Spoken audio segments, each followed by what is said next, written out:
것은 하나님이 주신 계명 중에 어떤 계명을 어긴 것인지 아냐고 묻습니다. 이에 대한 아들의 대답을 정정해 주거나 정답을 유도하고 설명해 줍니다.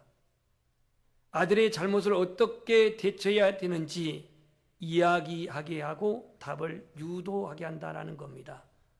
율법과 성경의 근거에서 자신의 선악의 기준이 어떤 것인지 명확하게 교육을 한다는 것이죠. 우리식으로는 무조건 안 돼, 꺾으면 안 돼, 잘못이야 덮어놓고 그렇게 우리는 판단을 해서 설득력이 약하는데요. 유대인들은 뭐가 잘못인지, 그게 왜 잘못인지, 그 잘못의 근거는 성경에 어째서 그랬는지 이거를 알게 한다라는 거예요.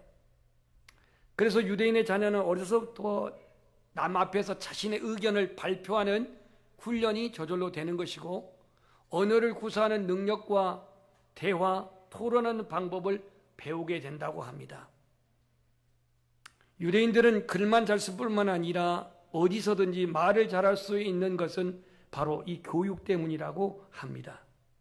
우리 한번 따라서 하겠습니다. 세상에 금도 있고 진주도 많거니와 지혜로운 입술이 더욱 귀한 보배니라. 여러분, 말이 실수가 있잖아요. 이걸 우리나라 말로 버전을 바꿔볼까요? 입이 방정이지. 이건 제 버전입니다. 지금. 그만큼 지혜로운 입술이 더욱 귀하다는 얘기인데요. 유대인들을 주이스 마더라고 부릅니다. 주이스 마더. 이 유대인들의 교육 방법, 특히 유대인 어머니들의 교육 방법은 세계적이고 역사적으로 유명한데, 그 특이한 교육 방법을 교육 철학, 세계적인 석학들도 이해를 못하고 흉내를 내지 못한다고 합니다. 유대인의 교육 방법 중에는 자신의 자녀들을 남과 비교하지 않는데요. 사모니, 주한이 주어를 다른 아이에게 비교를 안 시킨다는 거예요. 그래서 아이에게 시기, 질투, 경계심 같은 것들이 생기지 않도록 양육한다는 것인데, 이렇게 양육을 받은 대표적인 사람이 바로 이 사람입니다. 저 영감님도 누굴까? 제가 유대인이라고 제가 분명히 초전에 제가 좀 양념을 쳤습니다. 세계적인 물리학자 아인슈타인입니다. 저 유대인입니다. 독일에서 태어났는데요. 이 아인슈타인의 성적표와 생활기록부에는 이렇게 써 있다고 합니다. 이 학생은 앞으로 무슨 공부를 해도 성공할 가능성이 없음. 만약에 여러분의 자녀가 이 학생은 무엇을 해도 성공할 가능성이 없음 하고 생활기록부에 기록되어 있다면 여러분은 부모 입장에서 어떻게 반응하겠습니까? 제가 이것도 한국 버전으로 준비해 왔습니다. 아이고 못 살아. 저 머리가 저 애갓집 뒤에 있는 인자를 닮아갖고 저 모양이지. 이렇게 말합니다. 그러면 그거 듣고 있는 이 안방마님께서 무엇이 어째요? 입은 삐뚤어져도 말은 바로 해야지. 아이고 꼭 당신 닮았고 그 모양이지. 이 집안이 시끄러워집니다. 근데 아인슈타인의 어머니는 그 성적표를 받아들이고 얼굴 하나 찡그리지 않고 이렇게 말합니다. 걱정할 것 없다. Don't worry. 남과 같아지려 한다면 결코 남보다 나아질 수 없는 법이다. 하지만 넌 남과 다르기 때문에 기필코 훌륭한 사람이 될 것이다. 그 어머니는 멘탈이 강했어요. 여기서 천재학자, 물리학자 아인슈타인이 탄생하게 된 겁니다. 오늘 우리들의 교육 방법은 어떠합니까? 양육 방법은 어떻습니까? 학업 성적이 조금만 떨어지면 마치 하늘이 무너진 것처럼, 때로는 자녀들이 밤늦게 기가하게 되면은 그냥 심장이 벌렁벌렁하면서 부모의 수직적인 권위로 야단을 치고 윽박지르지 않습니까? 오늘 잠언 22장 6절 말씀에는 이렇게 말합니다. 마땅히 행할 길을 아이에게 가르치라. 그리하면 늙어도 그것을 떠나지 아니하리라. 여러분 자녀들에게 무엇을 가르치십니까? 어떻게 가르치고 있습니까? 유대인의 어머니 주이신 마더를 통해서 몇 가지 생각해 보겠습니다. 첫 번째, 자녀를 하나님의 백성으로 양육했던, 영어로 쓰니까 좀 헷갈리죠. 요게벳입니다. 요게벳인데요. 이 요게벳은 어떻게 모세를 양육했는가? 모세가 태어난 환경은 아주 열악했습니다. 자기 땅에서 태어난 것도 아니고 자기들을 다스리고 있는, 노예로 부리고 있는 이집트에서 태어난 사람이 모세입니다. 나라 없이 히브리인들은 중노동에 탄압을 당했고, 모세가 태어날 때는 사내 아이들은 이유를 불문하고 다 죽이는 인권 탄압 속에 태어난 사람이 모세입니다. 어머니는 이 준수한 모세를 3개월 동안 양육하다가 나일강 갈대사이에 아이를 둡니다. 요즘 요게벳의 노래가 있죠. 그거는 그냥 생각만 하시고요. 이때 목욕하러 나왔던 공주가 이 모세를 발견하고 이름도 물에서 건졌다고 하는 모세란 이름을 붙여주었습니다. 모세의 어머니, 양 어머니는 하셉투스라고 하는 공주라고 하는데요. 역사적으로는 조금 그 근거가 희박하지만 이 하셉투스가 유일하게 이집트에서 이제 그 여왕이 됐다고 하는데, 이 여왕 다음에 이제 또 이 누굽니까? 거기 코가 조금만 낮았으면 세계가 변해졌다고 하는 클레오파트라. 이 역시도 왕의 자리에 앉은 여자인데요. 이 모세의 어머니 요게벳은 생모지만 유모가 되어가지고 궁중에 출입하면서 젖을 먹입니다. 이방인이기 때문에, 히브리인이기 때문에 그 궁중에 거하지는 못했을 겁니다. 성경에 기록이 없지만 모세는 최고의 왕자를 가르치는 스승들의 교육을 받고 자랐습니다. 여러분, 33세에 예수님도 아닌데 세상을 떠난 알렉산더의 스승이 누군지 알죠? 아리스토텔레스입니다. 아리스토텔레스 스승은 누구죠? 플라톤이죠. 플라톤의 스승 누구예요? 소크라테스입니다. 그건 몰라도 되는데, 이처럼 유명한 그 왕사의 가르침을 받았던 모세는 학문이 뛰어나고 무예가 탁월하고 누가 봐도 애굽의 차세대 지도자였습니다. 이에 대해서 성경은 이렇게 모세 속사람을 얘기하고 있습니다. 저를 여러분 암소하지 못할 것 같아서 써놨습니다. 한번 읽어봅시다. 시작.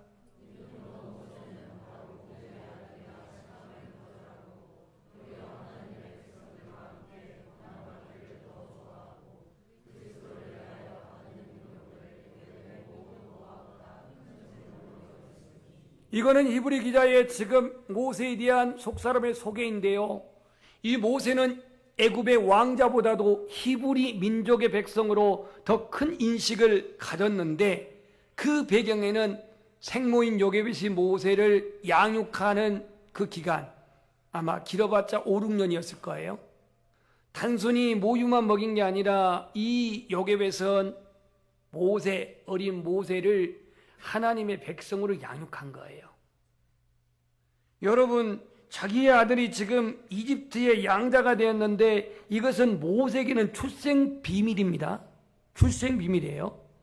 만약에 모세에게 너는 이집트 왕자야, 너는 이집트 왕자야, 자꾸 이렇게 해가지고 미래의 아들의 출세와 성공을 위해서 출생의 비밀을 숨길 수 있었겠습니다만, 요게벳은 이집트 왕자로서 출세보다는 이 모세가 하나님의 백성으로 성장하기를 바랬어요. 그렇기 때문에 요게벳은 아이를 위해서 기도했을 것이고, 어머니 요게벳은 이 아이를 위해 율법으로 그를 양육했을 것이며, 그리고 히브리인의 정체성을 심어줬을 것입니다. 너는 히브리인이야, 너는 이집트인이 아니야, 너는 너의 하나님이 야의 하나님이야 라고 분명히 젖을 먹이면서 가르쳤을 거라 이 말이에요. 만약에 입장을 바꾸어 여러분이 요게벳이라고 한다면 출생 비밀 함구하고 하나님이라고 하는 너희 조상의 하나님 말하지도 않고 계속해서 이 아들을 이집트의 차세대의 왕으로 지도자로 키우기 위해서 출생의 비밀을 침묵한 채 오로지 아들의 성공적인 출세와 미래를 위해서 그렇게 지도하고 그렇게 용인하지 않았을까? 요즘 자녀의 교육과 성공을 위해서는 여러분 기러기 아빠라고 들으셨나요? 기러기 아빠도 감수하면서 자녀 교육에 그렇게 투자를 하고 올인을 하는 세상 아닙니까? 하지만 요괴벳은 이 아들의 성공적인 미래와 그 출세와 다음 차세대의 이집트의 왕이 되게 하는 것이 어머니의 야망이 아니었어요. 어머니의 꿈이 아니었어요. 너의 정체성은 히브리인이야. 너는 하나님의 백성이야. 너는 하나님이 너희 조상의 하나님이야. 이렇게 가르쳤단 말이죠. 요즘 젊은 세대들을 무슨 세대라고 그러죠? MZ세대 그럽니다. MZ세대. 이 M이 뭐예요? 그냥 MZ세대 하니까 MZ세대 그런가요? 미디어. 이 미디어 세대. 그러니까 맨날 핸드폰 두고 사는 거지 뭐. 어른들도 사는데 뭐 애들은 뭐 오직하겠습니까? 이거 나홀로 세대예요. 여러분 요괴벳이 이 모세가 모세 되는 데까지는 이 하나님의 백성으로 양육했던 요괴벳의 교육이, 요괴벳의 기도가, 요괴벳의 양육이 있었던 것처럼 요괴벳처럼 자녀를 위해서 더 기도합시다. 이 자녀의 그리스도인의 정체성이 투명하고 이 자녀의 보다도 크리스찬 비전을 가지고 살아갈 수 있도록 그렇게 축복하는 이 시대의 부모님이 되시기를 축복합니다. 두 번째로 자녀를 성전에서 자라게 한 누구? 한나입니다. 한나는 남편 엘가나의 사랑을 듬뿍 받았지만 나는 당신이 나에게는 엘가나의 고백입니다. 당신은 나에게 있어서 열 아들보다도 나는 부럽지 않은 그러한 여인이라고 그렇게 칭찬했지만 자기에게 들리지 않습니다. 왜? 무자하니까. 무자하는 것도 서글픈데 이 엘가나가 자녀가 없다 해가지고 두 번째 부인인 분인나를 얻어가지고 자녀를 떡떡 나니까 이 분인나가 자꾸 멸시를 하면서 자기를 천대해요. 악이 없는 것도 서러운데 저것이 들어와가지고 부인을 자기 퍼스트 마하나님을 그냥 왜 이렇게 무시를 하는데 얼마나 스트레스를 받겠습니까? 그래서 눈물로 밤을 지새우며 기도하며 하나님의 성전인 실로에 와서 눈물로 밤을 지새우면서 결국은 응답을 받는데 서원하며 기도하고 응답받으면서 나온 자녀가 누구? 사무엘입니다. 사무엘. 그런데 하나님 앞에 젖될 때에 그 사무엘을 성전에 데려와 가지고 그 실로 성전에서 자라게 하면서 사무엘은 하나님의 음성을 들으면서 자라게 된 줄 믿습니다. 믿음의 어머니 한나는 아들에 대한 애정보다도 그렇게 어렵게 기도로서 난 아들보다도 하나님께 소원을 중히 여겼던 신앙의 여인이었습니다. 젖된 사무엘 얼마나 귀한 아들입니까? 눈에 넣어도 아프지 않을 이 아들을 하나님의 소원한 것이 더 그는 소중해서 성전에 그대로 순종했던 것을 알 수 있습니다. 어린 사무엘은 성전에 자라면서 남다르게 주의 음성을 그렇게 듣고 자랐고 이스라엘 민족의 지도자이면서 선지자이면서 사사로서 영적 지도자로서 훌륭하게 자란 줄 믿습니다. 우리나라 말에 식당계 서당계 3년이면 풍어를 읊고 식당계 3년이면 라면을 끓인대요. 라면을 끓여. 물론 걔가 라면 끓일 일은 없겠지만 여러분은 여러분의 자녀들이 교회에서 자랄 수 있도록 교회에서 성장할 수 있도록 놀아도 교회에서 놀 수 있도록 교회에서 친구들을 만날 수 있도록 교회에서 있다 보면 기도도 할 것이고 찬양도 할 것이고 말씀도 볼 것이고 교회에서 자라갈 수 있기를 축복합니다. 사무엘이 그렇게 자라갔다라는 것입니다. 여러분 맹모 삼천지교라고 하는 말이 있습니다. 맹모 삼천지교는 맹자 어머니가 맹자를 교육하기 위해서 3번이나 이사를 했다는 얘기인데 맹자가 처음 살았던 지역은 묘지가 있는 곳이었어요. 묘지. 그러니까 이 맹자가 자라면서 맨 땅 파고 장사 지내는 거, 땅 파고 장사 지내는 거, 소꿉놀이 듣고 이것만 하는 거예요. 아들의 교육을 위해서 이사를 갔단 말이에요. 두 번째 이사 간 곳은 시장통이었어요. 그랬더니 이 아들이 맨날 장사치들 흉내를 내면서 날이면 날마다 있는 게 아니에요. 한 개에 얼마 여러 흉내를 내는 거예요. 안 되겠다. 다시 이사 갔습니다. 이번에 세 번째 이사를 갔던 지역은 어떤 지역일까요? 서당 옆으로 갔어요. 서당 옆으로. 제가 아까 서당계 3년 풍어를 구해 그래서 이게 나온 거예요. 그랬더니 이제는 글을 쓰고 글을 읽으면서 자라가더라는 거니까 자라났다는 겁니다. 아들의 교육을 위해서 3번이나 이사했던 어머니, 여기서 맹모 삼천지교라고 하는 한자 수구가 나왔는데요, 맹자의 어머니같이 세상에서 좋은 교육 환경을 예비해주고 갖춰주게 한 게 부모의 심정이기도 합니다. 그러나 여기 보편적인 사고에서 한 걸음 더 나아가서 교육 환경도 물론 줘야겠지만 교회, 하나님의 전에서 자라갈 수 있도록 독려하고 권고하고 지도하고 그렇게 양육할 수 있기를 소망합니다. 자녀들이 학교와 학원에서 지친 몸, 학교에서는 무한 경쟁에 지쳐 학원에서는 계속해서 다니기도 싫은데 또 학원을 부모님이 눈치껏 가야 돼. 이런 가운데 지친 그 자녀들의 몸과 영혼이 안식을 얻을 수 있는 곳이 바로 교회인 줄 믿습니다. 교회. 세 번째로 주니스, 이 하나님의 그 지혜로 유대의 어머니들 교육을 했던 어머니 세 번째 어머니는 누구냐면 자녀를 말씀으로 자라게 한 누구? 유니게입니다. 누구의 어머니예요? 디모데의 어머니입니다. 디모데의 어머니. 이 디모데의 어머니, 저기 성경을 한번 읽어볼까요? 시작.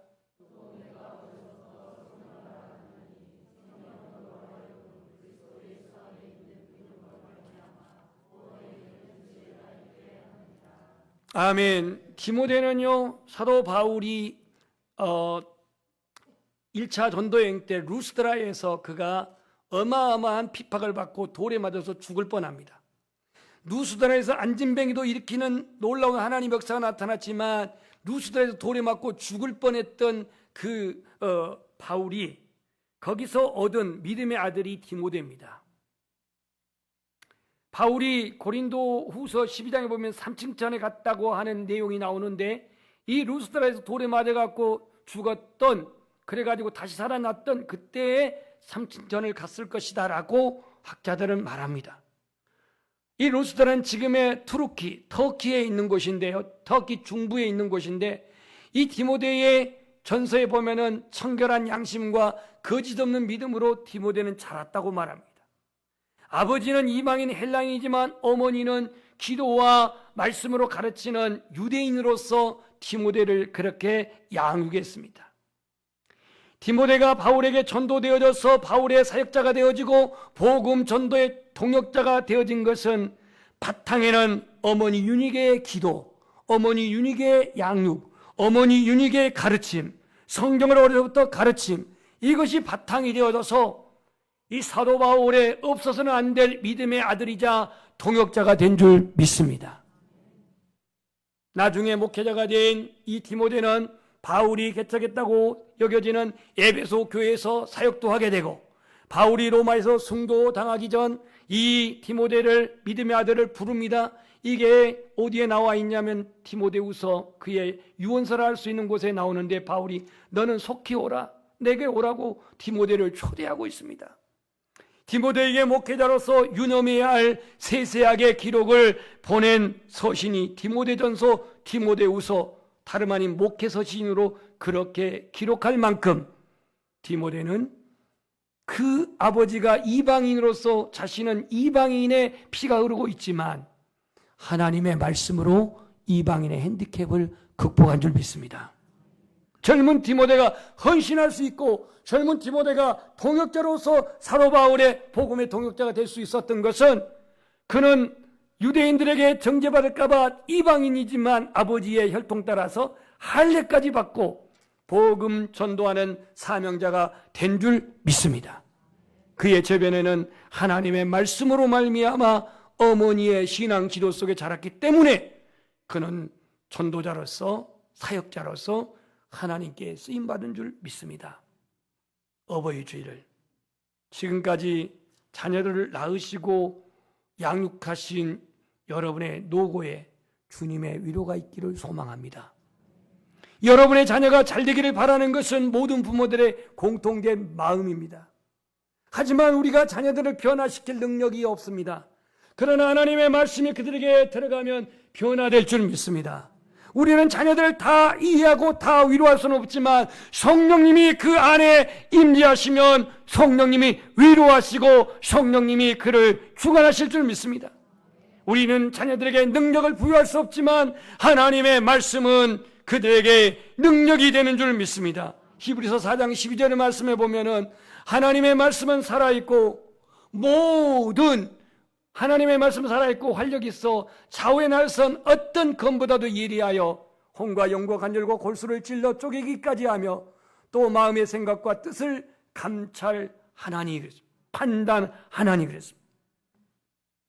어버이 주일을 맞이하는 연양교 성도 여러분, 요게벳처럼 이집트 왕자로서 미래가 이집트의 차세대 지도자로서 성공하기보다는 하나님을 경외하고 그 자녀가 하나님의 백성으로 자라기를 바랬던 요게벳의 사랑과 교육, 한나처럼 하나님의 성전에서 신앙의 지도를 받으며 하나님께 순종하여 쓰임받았던 그러한 사무엘을 양육했던 한나처럼, 그리고 아버지 헬라인의 DNA로 비록 어머니는 유대인이었지만 그러한 핸디캡, 혼혈아의 핸디캡을 극복하고 유니게처럼 이방인의 신분을 가진 아들이지만 말씀으로 양육하고 약점을 극복하여서 바울에 없어서는 안 될 동역자가 되어진 것처럼 이 시대에 그러한 위대한 어머니가